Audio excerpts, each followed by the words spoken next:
Volkswagen's an iconic brand in the US and around the world, and a lot of our success has been because of television. You know, TV is still 60% of what we buy because it absolutely is the best place to be able to tell the stories, to connect people with your brand.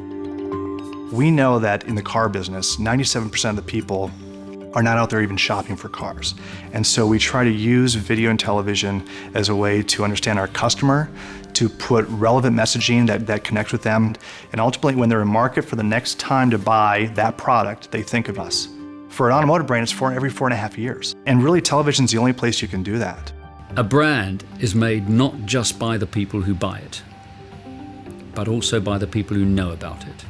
So, I may not ever buy your product, but knowing about it adds value to that brand. The use of television is fundamental in telling a brand story and engaging with the audience in an intriguing and interesting way, and really making the advertising a part of culture. The great thing about TV, besides the fact that it's got a great reach, is that it allows you to go around irrational objections to a product. Okay, because most people have some kind of irrational problem with the product, no matter what you're doing. You know, they associate that beer with some girlfriend that they broke up with, or they knew somebody that had one of those cars and he was a jerk.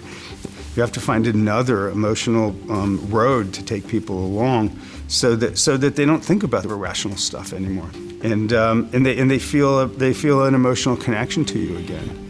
And you can do that most quickly on TV. I mean, more quickly than with anything.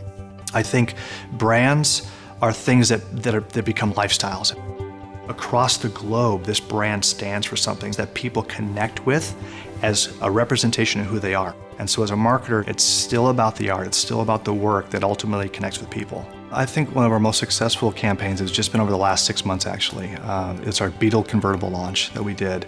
And the idea here was we were actually launching a convertible in the winter months, which is something you don't do in this business.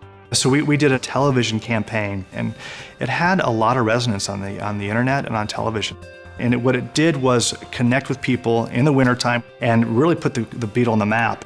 We saw our sales go from 0 to a pace of 25,000, which is pretty significant here in the US, in a matter of 5 months. And on top of it is bringing people into our brand, and they're also buying our other cars.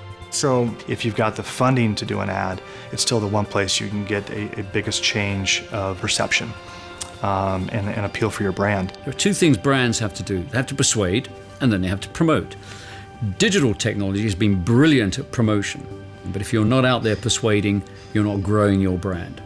Now, you can only do that with broadcasting because you don't ultimately know where your audience is going to come from.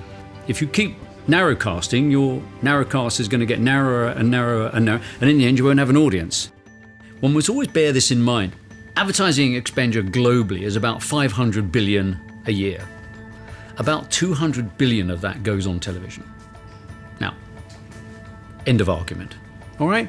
You know, most of the money that my clients spend is still on TV. You know, I know that it's very popular to think otherwise and go, you know, what's going on out there?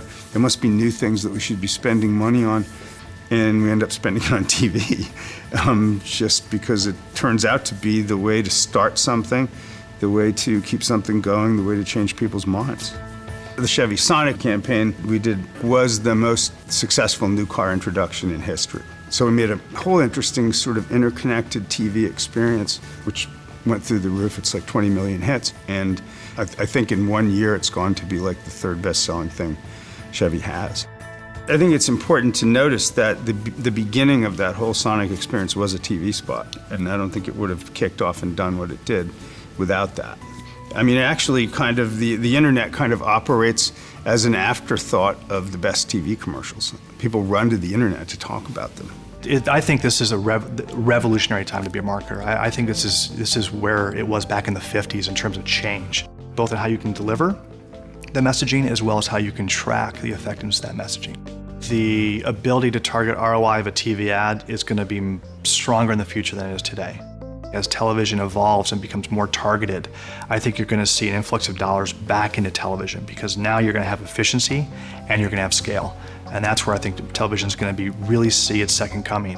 Well, I think there's a huge amount of data you can now plug into. But in the end, there is nothing more commanding than surprising people. And that's the thing that the creative process is trying to do. It's trying to surprise people, to make them listen, to make them take in your message. You know, all information goes in through the heart. We're emotional creatures, and television is an emotional medium. It's the most powerful selling tool advertisers have ever had at their disposal. And that ain't changing, not for the foreseeable future.